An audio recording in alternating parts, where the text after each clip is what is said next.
Now, here's a live look at Newport-News shipbuilding. Right now, we are waiting for word on when President Donald Trump will arrive in Hampton Roads. A preliminary schedule released from the White House has him leaving Langley Air Force Base at 12:40 and arriving in Hampton Roads just after 1 o'clock. And at around 2:30, that preliminary schedule has him speaking on the deck of the Gerald R. Ford, the Navy's most expensive aircraft carrier. So right now, the crowds wait for President Trump at Newport-News shipbuilding. Our Mike Gooding is there with the preview right now. President Donald Trump making his first appearance in Hampton Roads since winning election last November and since taking office back in January.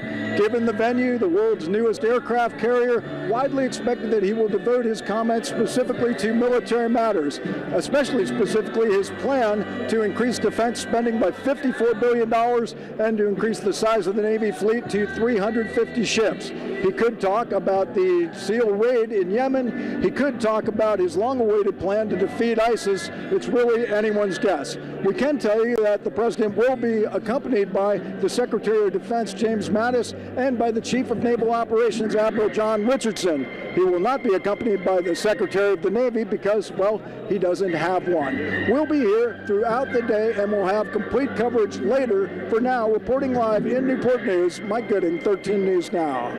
A lot of activity out there right now. All right, take a look at this billboard, this mobile billboard near Newport-News shipbuilding. It demands answers regarding President Donald Trump's ties to Russia and Vladimir Putin. You see that billboard right there. You might have seen that picture before online. The billboard will circle the site of his speech in Newport-News this afternoon. This is at Washington Avenue and Warwick Boulevard. Progress Virginia, the Commonwealth's leading voice for progressive values, is sponsoring this billboard. Well, outside Newport-News shipbuilding, protesters are getting ready to march in protest of the president. That is where we find reporter Nico Clemens. So, Nico, we know it's packed out there, but how does it look with the protesters? Lucy, so I'm outside the shipyard here in Newport-News right now, and actually right around the corner you can see part of the USS Gerald Ford in the distance. But right now where I'm standing, if you look over my shoulder, you can see several protesters are gathering here right outside to protest President Trump. They'll start here around 34th Street and they'll be out here all day, and we'll be out here with them as long as they're here. And many of these protesters, they're out here speaking out on a number of issues, including immigration, education, climate change, and Planned Parenthood. Now, again, President Trump is not expected to start speaking until about 2:30, 2:40, but these protesters wanted to make sure they're out here and they're in place in time for when President Trump does get here. And it is expected that the president will talk about his plans to boost military spending by $54 million and increase the size of the Navy's fleet. We'll be out here all day. Again, these protesters will be out here all day. We'll make sure you'll hear from these protesters starting at 4 this afternoon on 13 News Now. Live in Newport News, Nico Clemens, 13 News Now. Shaping up to be a busy day out there, isn't it, Lucy? Absolutely. All right. Joining us now to talk about President Trump's visit to Newport-News shipbuilding is retired captain and former commander of Naval Station Norfolk, Joe Bouchard. Thank you for joining us this afternoon. I really appreciate it. Now, tell us a little bit about your take on how big his plan is and how possible is it to actually make all of this come to fruition? $54 billion is actually a modest increase, less than 10%. And that's measured from the limits in the Budget Control Act.